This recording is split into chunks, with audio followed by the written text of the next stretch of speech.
Welcome to the Day Clean Devotion Queen podcast. Our podcast episodes breathe life into selected themes from the DDQ Meditation Journal. Hosted by our founder, Najma Thomas, we engage in heartfelt discussions with a diverse roster of inspirational Queen sisters. We explore their unique perspectives, uncover the wisdoms shaped by their journeys, and celebrate the trials and victories along the way. Together, we are creating a womanifestation space where conversation meets examination and sparks transformation. Hey QueenSiS, welcome to the third episode in our first series for 2026. This is Conversion Conversations, and I am here in the wonderfully welcoming space of my dear friend Ajua. Thank you for having me here. First of all, thank you for making time to be on the podcast. Absolutely. I'm so excited about our conversation, y'all. We are in her gorgeous space. Just take a gander, take a little look, see the vibes here, everything. So sorry you cannot join us in person, but you are here in spirit. And so we're talking about conversion conversations. And if you listen to the last couple of episodes, you know you don't need to run away because we're not trying to convert anybody like religion. Okay. We are talking about conversion as in changing direction with intention. We're talking about, starting from somewhere and making some changes. The healing claimers, the boundary shifters, the career changers, the rerouters. We're talking to and with these women who said, there is some aspect of my life that doesn't fit me now, and I can manifest a different reality for myself. So all season long, we've been talking to these amazing shapeshifters, these alchemists, and I just have the pleasure of sharing the mic with today's featured guest, Ajua A. Hawkins, Esquire. Ajua A. Hawkins, Esquire. I love saying Esquire. And again, thank you so much for inviting me into your beautiful space, QueenSiS counselor. I will refer to her as counselor and Esquire interchangeably because I love those terms. And I want to give the good people just a little bit of background. Ajua was born here in the South Carolina Low Country, Charleston. Mm-hmm. And she was raised here in beautiful Low Country, graduated from Beaufort High School, class of 96. Mm-hmm. So we are classmates. Yes, we are. Okay. How does it feel to be an eagle? She graduated from Tufts University, University of London, and Howard University School of Law.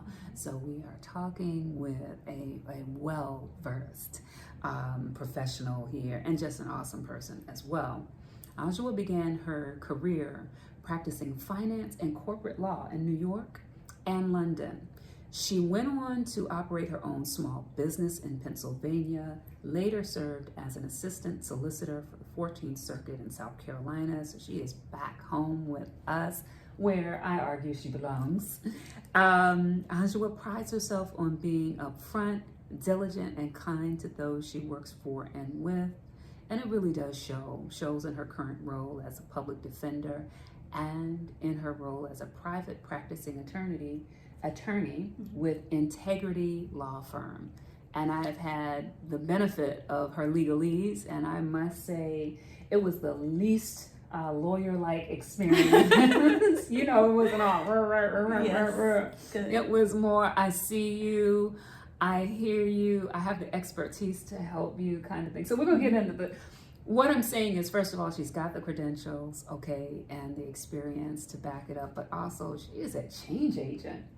You have made a lot of changes in your life, so that's kind of, and we chatted up from time to time, but I really haven't had an opportunity to sort of get into some of these questions with you. So I've witnessed a lot of your moves, but I really am delighted to be able to get forward to knowing you a little bit more in this season. Like, so we're introducing ourselves to Ajua. I'm going to start with my opening questions. The Okay. same opening question I ask all of our wonderful Queen sisters. What's your day clean routine? How do you get your day started, Ajua? Yes. So I am a person who really needs routine because if I don't have it, I am very chaotic. I will forget what I'm doing and I'll be all over the place. So I basically do the same thing every morning, and I also have a nighttime routine. But my morning routine is that, so you see this, I have this square table, you all can't see it, but it has some different candles and incense and different things, and I basically do my morning meditation there. Okay. And I anoint myself in the morning. I journal there. I usually make myself tea before I sit down. I wait for my son to go to school so I can concentrate. And I also go over my calendar and my to-do list. My mom has been giving us to-do lists ever since I was a little kid, and she would leave us at home and we had to do everything on that list before she got home. So that's what I've incorporated into my own life. And it just keeps me, you know, so I know what I need to do for the day. I know I'm not going to miss any appointments because I am very kind of flighty, all over the place type of person. So I have like a lot of mechanisms in place to ensure that, you know, I get everything done that I need to get done with all the different hats that I'm wearing. And I think just lastly, and just really important for me, also because I'm very impulsive, I look at all of my accounts in the morning and I write down what's in each account, how much cash I have, and then I go through my expenses from the day, because I will spend money and not think about it. So I make myself, as much as I hate doing that sort of thing, I make myself, so that's a part of my morning routine as well. And if I have court, then I'll do it when I get home. So so that's another thing that I want to mention, because I think it's really important that we're looking at our finances. And I know for a lot of us that can be difficult, especially those of us who love to shop. So that's something that I do to, you know, make myself responsible for. So I've had the pleasure of listening to a lot of people talk about their day clean routine. This is the first time I've heard someone say, I look at my accounts. And one of the things I try to remind myself is that health is physical, emotional, spiritual, and financial. So it's like a health check-in. You are checking in with your financial status to make sure things are where all of the balances are where they need to be, and kind of clock check in. It's like, okay, this is what if you do a little bit of spending, this is it. That is so brilliant. I'm going to have to incorporate that into my I love that. Yeah. And I'm a list person. Yes. Love it. I know, me too. And I've been using your calendar. So I have a daily calendar that when I worked at this law firm, they gave all of us to use. And so I still use it because it's very good for just throwing in my bag. So that's a daily calendar too. So I put every single thing, I put my to-do list in the calendar. But now that I'm using your journal, I put all of my like personal goals in that one as a to-do list. And then I have my daily one that I carry around as my work to-do list. So everything like checking my, like doing my journaling, checking my finances, writing down all of my accounts. And I have little books that are labeled with each thing that I do every day. And so I want to walk for an hour, all those things I put in your journal because it's so inspiring. Because I was like, what am I going to do? So I was like, I need to break it up because this one looks crazy anyway. So I love that. So glad. I love calendars. I'm such a nerd. nerd. What is it? I just bought 2 calendars, 2 more calendars. You are not. And listen, these are your people. We are people because for a planner, I'll sit there I love it. Listen, I feel so together I know what I'm supposed to do. And that's how you're successful. Because how are you going to get things done? How are you going to get to your goal if you don't plan every day? It's all the little steps. So if you don't do it, Did y'all hear? It's all the little steps. That's the thing. It's not the big thing. It's never the big thing. Yeah. It's all the little steps, all the little tiny decisions that you make, all the little things the choices that you make every day. And you can chart that out. Exactly. When I realized that about my life, that I could like chart out, I was like, I am magic. I will change my entire reality. It's so true. And you just have to have the patience to do it, because that's what I realized I was messing up in life, because I never had the patience to keep going through it over and over again, because I'm looking for perfection and it's not perfect yet. So then I give up and I start over again. But I'm like, it takes 5, 10, 15. it can take a long time to really become an expert, or, to write the book, whatever it is that you're doing. Yes. But it's like not giving up. And I didn't realize that. So I had like a lot of starts and stops. Yeah. Because it's like, oh, if you do the same thing every day, like you're going to have, if you work out every day or walk every day, you are going to be healthy and fit. But you just it has to be the same routine every single day. You have to be really disciplined. Consistency and discipline. And I like how you said, you can't give up just because it wasn't perfect, or you can't give up. I'm learning this time around in this season, I can't give up just because I didn't get the goal that was on the vision board for last year. Oh yes. Like, you don't just throw that away. What you do is you bring it forward for this year and you adjust. And you keep going until you get I take my stuff out, but you see I have Post-its in my bathroom, right? So this bathroom is okay. I didn't want to leave the bathroom. I'm just gonna hang in here for a minute, but I have to come to the podcast to chill when my son is talking my ear off. Aww. But anyway, so I use the Post-it. So at the end of the year, I take them off and then I go through them, and the ones I didn't get to, or the ones I'm still doing, I put them back up. And then these ones, it's like, it's, I don't know, it's kind of like a ritual where these are just, going into the trash, like going into the crossroads, and I've got that done. Or I've been doing it for so long, I don't need the Post-it anymore because I do it naturally. Nice. So yeah. I love the tools. Oh, this is wonderful.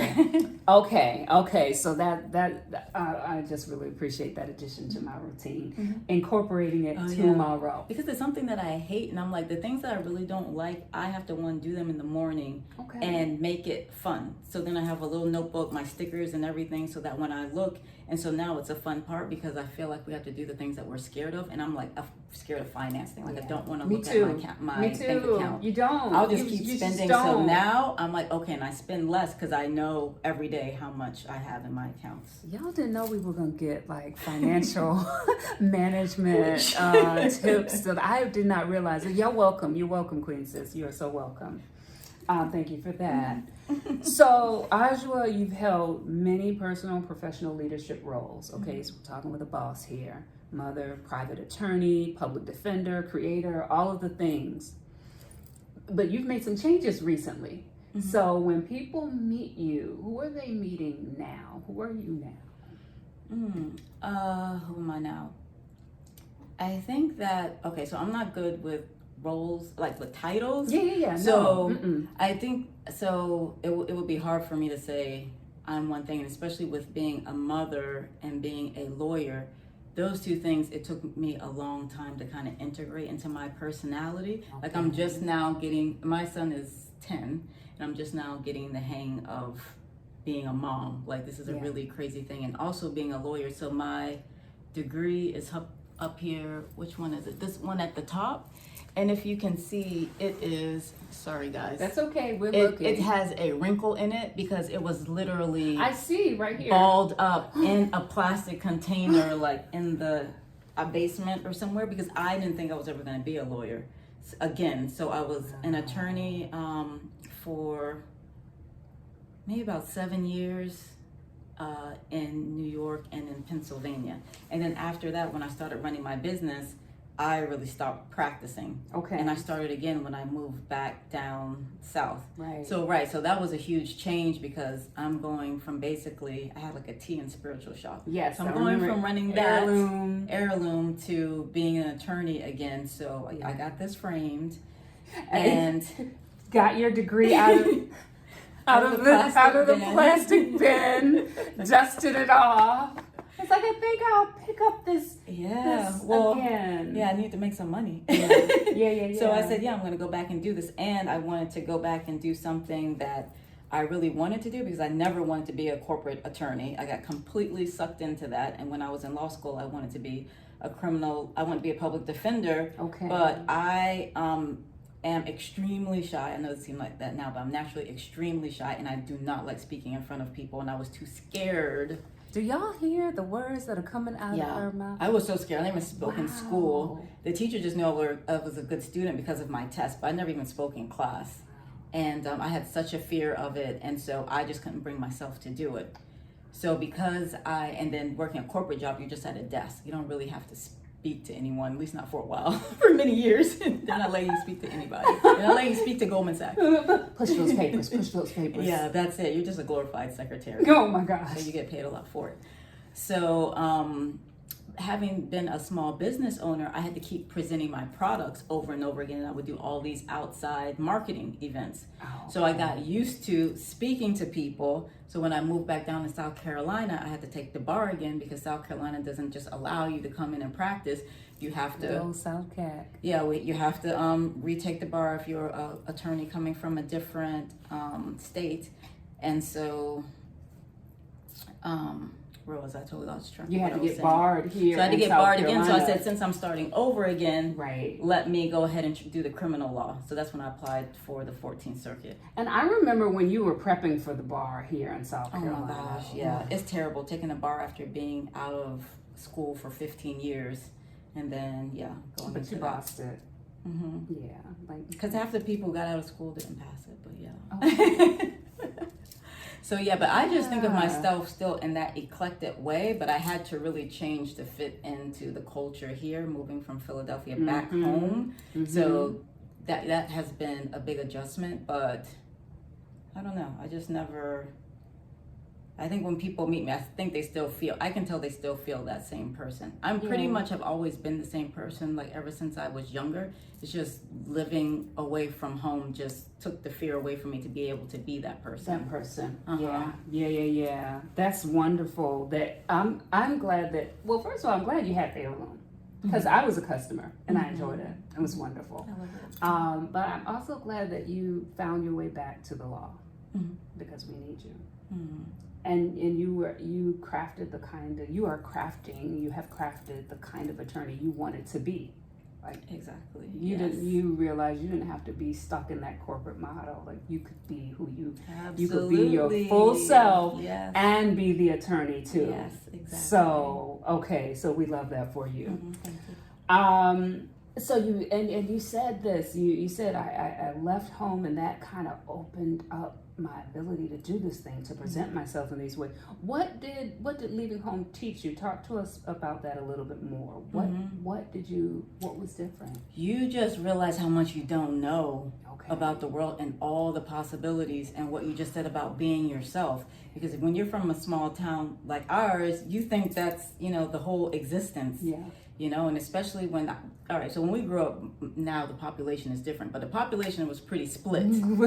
Right? It was. Pretty split, or it was more, it's a lot different it's now. Much different now. So it was so crazy leaving and being like in an all white space, because there'd always been, I don't know. So anyway, although I did go to a lot of schools where I was the only black person in the class. Yeah. So I did go through that down here. But it's just that when you leave, especially when you go to college, you're like, oh, I could have, ice cream for breakfast. Because you realize you can do anything. And then when I went and studied abroad and I saw how people live there, like some people didn't have TVs. And I'm like, oh, you don't have to have a TV in your house. People would just have conversations. Or they would just live in so many different ways that it just really blew my mind open. Even here when I came back home, I felt like everyone has the big brick houses. But when I lived in cities in Europe, people live in apartments and small spaces, and that worked better for me. So it just made me feel more comfortable in myself and not so strange, because then I could see that I can pick and choose from different lifestyles and create a lifestyle that's good for me and where I feel happy. Yeah. So I think being here back home down south, there's a lot of groupthink. Yes. So it was nice to go away and realize, okay, there are other people who think the way that I think. And then, it's been a little bit of an adjustment coming back home, but still now I'm strong enough to be able to be myself.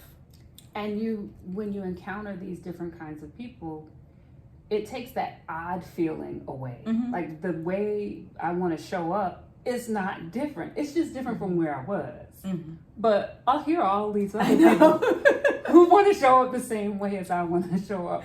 Exactly. So it's not just me. Exactly. And now we get the benefit. Mm-hmm. We get the benefit of this mosaic. Yes. Right? I love it. Because you brought that back and like, no, this is all of this and I'm here. Yes. And we're like, thank you, because we appreciate all of the pieces, all of the things that you bring not only do we value it, it's necessary. Like we need. Oh yeah, we need it right? for the longevity of the community, We for do. people to bring outside ideas in so we can continue to grow. Yeah. You know, and when I come home, a lot of people are like, why are you back home? Why would you come here? Why? I'm like, first of all, it's paradise here. It's gorgeous.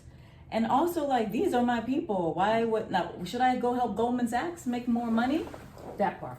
I don't understand that. But then you're proud of me. But when you come home and you try to help people, like, oh, I guess you're lost in life. Why would you come home? No, because ancestors told me to come home to come help. Because it's home. Yeah, it's home. It's home. It's the place where I feel most comfortable being. And isn't that funny that I did not feel comfortable here as a young person. No, me either. I did not feel comfortable. Me either. I felt so out of place. I felt ostracized. Yes. I was not. Wow. And I wrote in my little diary, and Miss who used to make us write in English class, and Miss I wrote. Tuttle? I think it was Miss Tuttle. I think it was Miss Tuttle. Miss Tuttle, if you're listening, I don't know that you would be listening, but I think it was Miss Tuttle. I wrote in that little journal, I'm never coming back to this one-horse dusty town. Right? I hate it here. I'm never coming back because I felt so Absolutely. And now there's nowhere else I would rather be. Yeah. I'm like, I love it here. I absolutely am so happy. It's the best move I ever made to come back home. Oh, that's wonderful. But I came back a full person. Mm-hmm. I came back. You gotta be strong. You gotta be very strong. You have to be. These folk down here.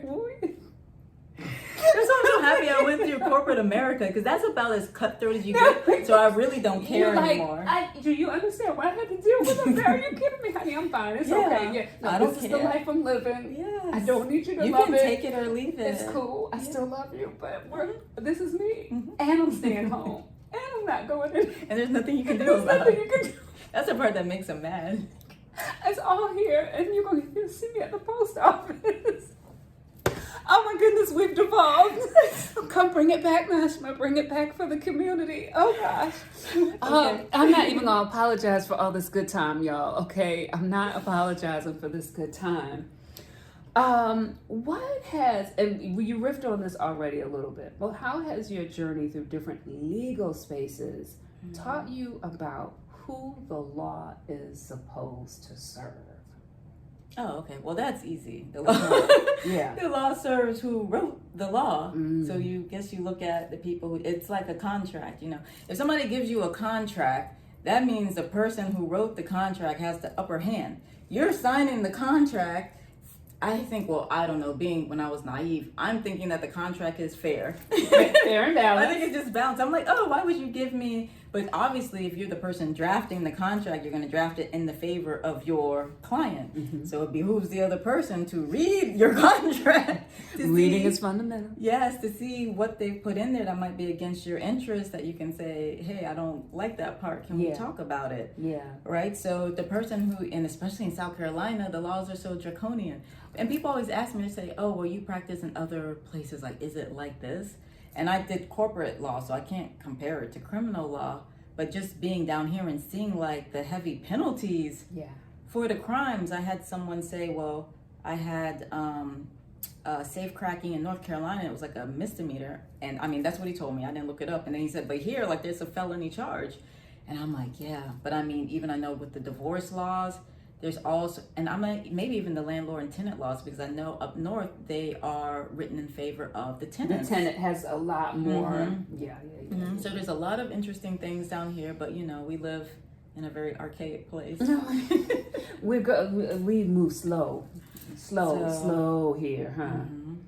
I love how you use your social media platform to educate people about the law in a way that is very accessible. Okay. It's very, it's like, listen, this is what you need to know about what's happening here. I'm not giving you legal advice, but, and I wanted to ask you, what compelled you to become such a public-facing voice? Because just because you're an attorney doesn't mean you have to share that kind of, be that kind of support online. What made you decide to do that? I think naturally I'm a teacher. Okay. I like to explain things to people, and I know a lot was not explained to me Mm-hmm. growing up.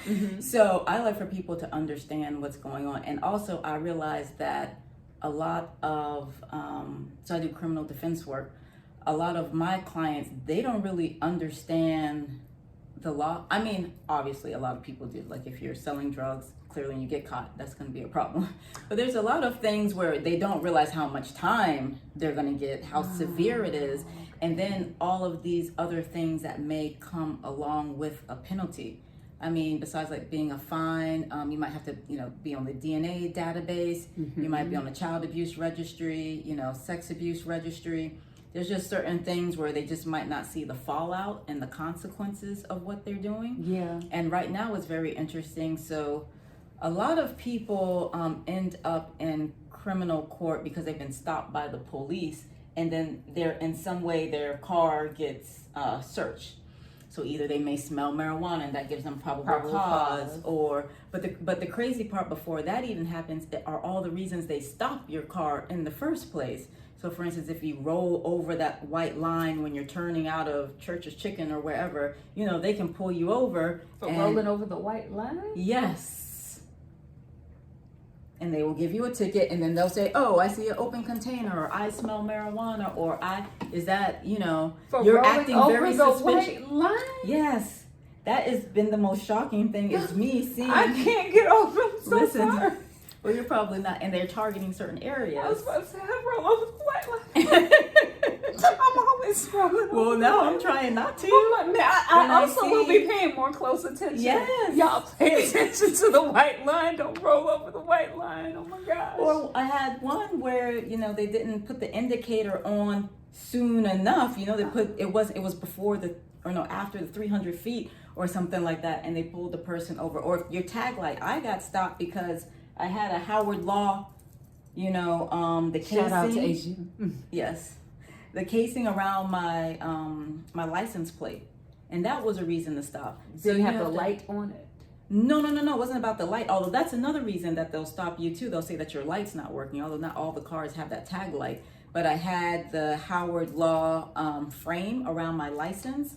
And it was covering too much of the license. That's what they said. So I guess it was, so I got stopped. So you have to be careful about getting stopped. But it's not only that. If you just gotta be careful. Yeah. Because once they've stopped you, They can. and they'll normally stop somebody in a high drug traffic area, and they're targeting people. Yeah. So, Yeah. and people get very upset because of why they got stopped. But if you have something in your car, or you're doing something else illegal once They you've can been do stopped, it. but they're definitely.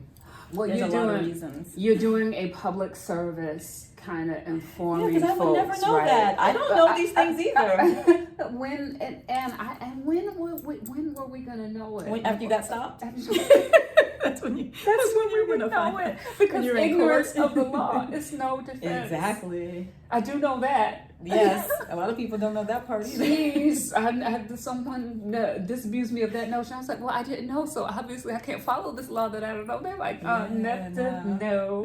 It's like first day of law school. So am I supposed to Tell us. sit and read through all of these statutes? I feel so overwhelmed. Oh, thank God. Y'all need to get you a This friend is like Ajua. Oh my goodness.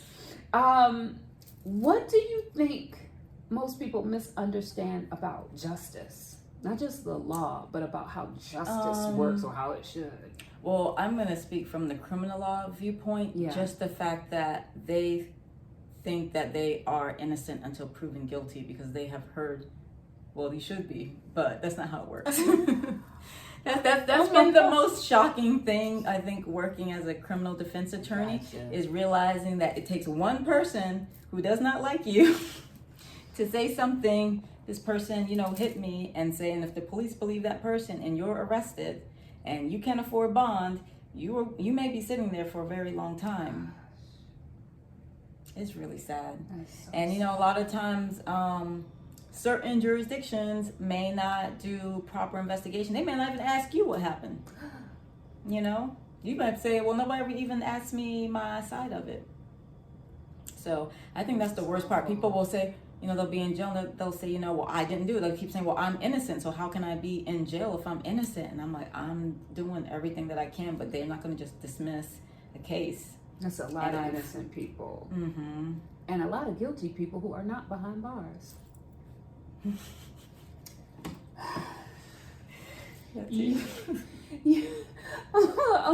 I'm sitting here giggling, having too good time. Let me get to the closing before I tarry you too long, counselor. In addition to being a public facing sort of, listen, I'm going to give you the information I can give you without giving you legal advice. So at least you know where to, try. And we appreciate that. But you also share a lot of information that I think gets people thinking, and oh my goodness, I didn't know that. And you decided to speak honestly about parts of your life that a lot of professional people are told to keep quiet. A lot of people in general are told to keep quiet. What has truth telling given you? You changed from not talking at all to like, no, I am going to expose these things. What has it given you? Well, it gives me freedom, and I think, and I hope that by speaking about things that other people wouldn't. So I've always been a very courageous person. I'm the type, I don't know if I had a choice. I think my father was just like, this is what you shall be strong. This is what you're gonna do. But so, and it's probably also some trauma of me oversharing, which is probably not good, and probably not good for your career. But I do feel that I know I've been through a lot, and I want other people not to feel alone in what they're going through. And they might look at me and say, oh, well, she's dressed nicely, or she has degrees, or she seems to have it all together. And I'm like, I'm just as clueless too. Like, I'm trying to figure out life just like everyone else. So you shouldn't beat yourself up about it. And I feel like, especially in our community, there is a lot of shame. Yes. I feel like it's huge. And we secrecy. Yes, and we project that onto, our loved ones, our children, and that, first of all, doesn't feel good for your child. And how are you going to develop into your full self if you have a lot of shame projected onto you? So I think I didn't even think about that before, but I think that's what it really does for me, is it helps me to get rid of that feeling of shame, because there's nothing to be ashamed about our choices. Like, we're doing the best that we can with the knowledge that we have at the time. Say it again, counselor. Yes, we're doing the best that we can with the knowledge that we have at the time. And you have to forgive yourself and give yourself grace and just keep on with that morning routine, like doing the same thing over and over again to get to your goals, and don't worry about that, just, you got to let that go and not just sit in it. So I feel like a lot of us, we sit in that shame, and I hate to say this, but I feel like a lot of our religion puts a lot of shame onto us. So it's to let people realize that you can still be great in life. You don't have to sit there and feel like I'm less than because of either something that happened to me or something that I did. Right. So that is why I talk about it. I don't want people to feel so alone, because I know I've felt like that a lot. Because it's another thing in our communities, like you just said, a lot of secrecy, and we don't like to talk about things in the family.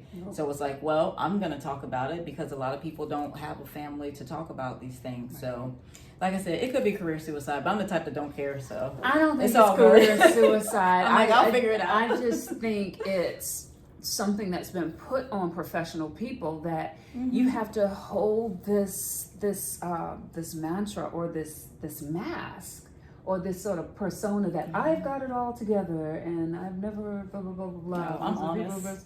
But and I've seen some of the feedback. It's like, thank you, because I wanted to share that, or I went through that too, and it gives people an opportunity to sort of see, you know what? A, I'm not alone, and B, I can have it together and still have some parts of me that are a little apart. Oh, yes. Too. All of those things can be happening at the same time. Thank you very much.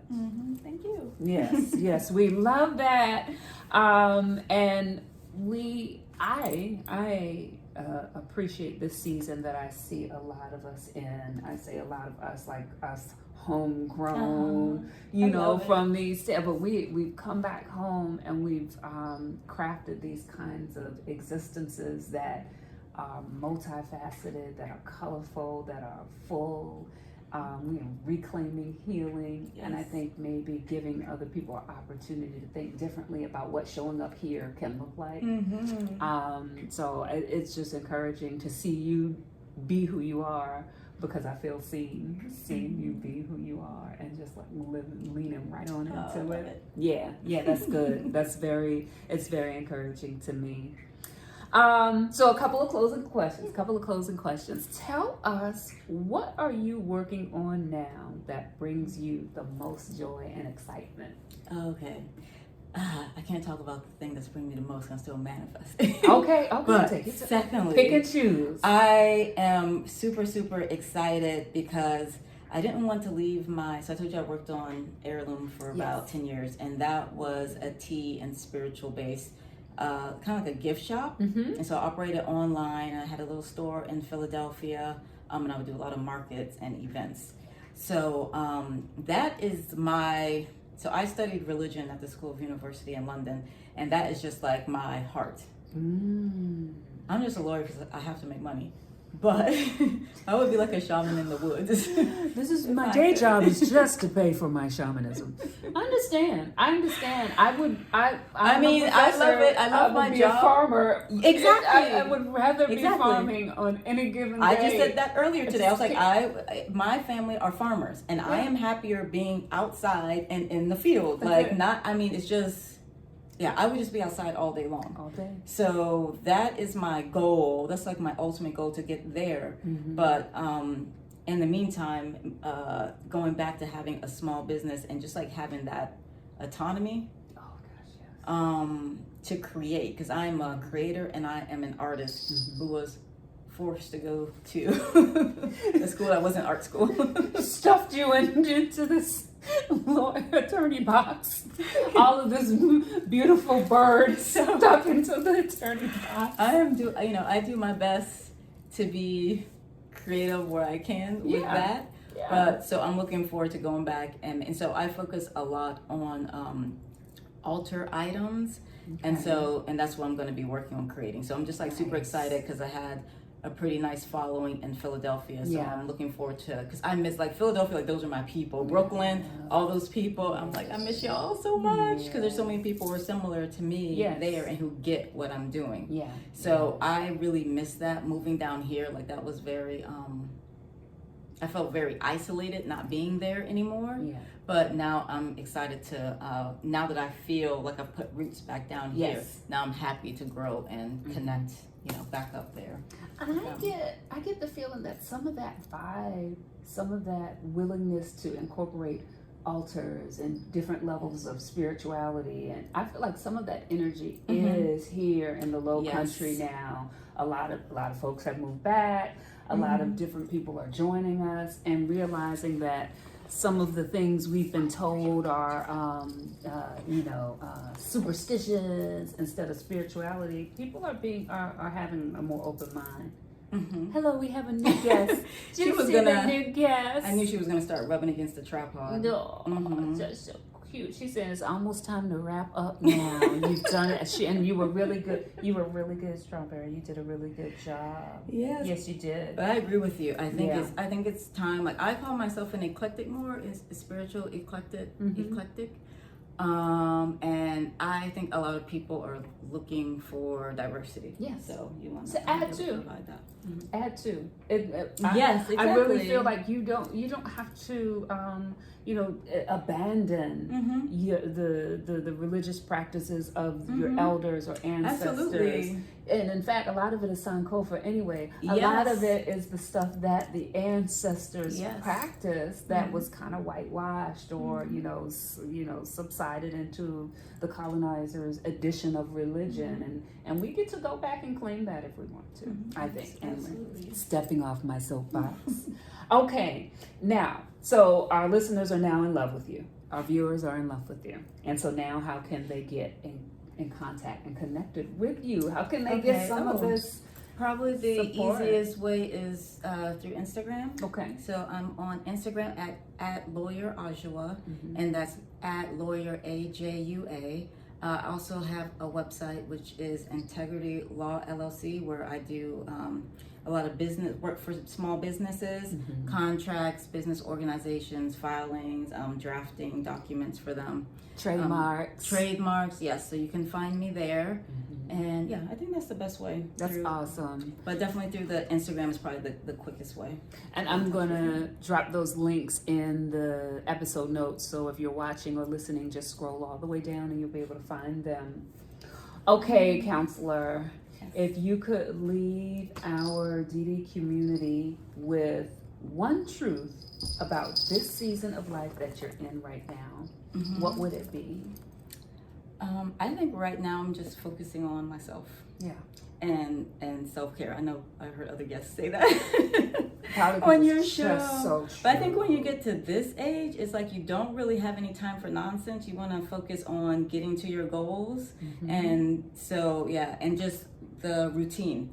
I'm really locked into making sure I'm doing my routine every day. So it's like that bit by bit getting to the place where I want. And you've been so inspirational with that. Just seeing you like complete your books. Yeah. That's been amazing. So I'm like, okay, you always, and I always looked up to you in high school. Oh my so I feel like it's a way, I'm like, okay, if I do step by step, I can complete it too, you know? And when you see somebody who's similar to you and looks like you, who's doing it, then you're like, okay, I can do that too. Yeah. So that's why I'm being selfish right now. No, that's not selfish. Focusing on myself. No.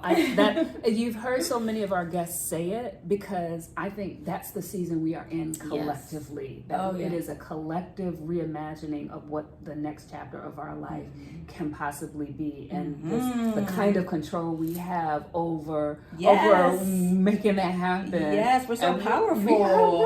We're actual alchemists. Yes. Actually we make can bricks with no straw. I'm so excited for all of us. I'm legit like I am so excited for us. I feel the wholeness. I feel the peace, the joy, the excitement. I'm like, oh, this is I'm for so us. happy for us. Look at us winning. Exactly. Hallelujah. And living life on our own terms. Yeah. Isn't that gorgeous? So, but isn't so this what our us. mothers wanted for us? I hope so. I'm guaranteeing you. You think so? I guarantee. And God is telling me right now. I guarantee it. The ancestors are telling us right now. I guarantee it. I know they did. This is what they want for us. Okay. Our mothers wanted this. Yeah, freedom. Guaranteed. That's Guaranteed. It. That's it. That's the last word, y'all. Freedom. Ajua, thank you so much. This was more delightful than I thought it would be, and I knew that it was going to be delightful. My pleasure. Listeners, viewers, if you were inspired, and I know that you were, don't keep all of this goodness to yourself. Sharing is caring. I say it every time because I mean it every time. Share this podcast with your network. And until we get together again, I hope that you have an incredible remainder of your week. Be well, and thanks so much for tuning in. Bye-bye. Cheers.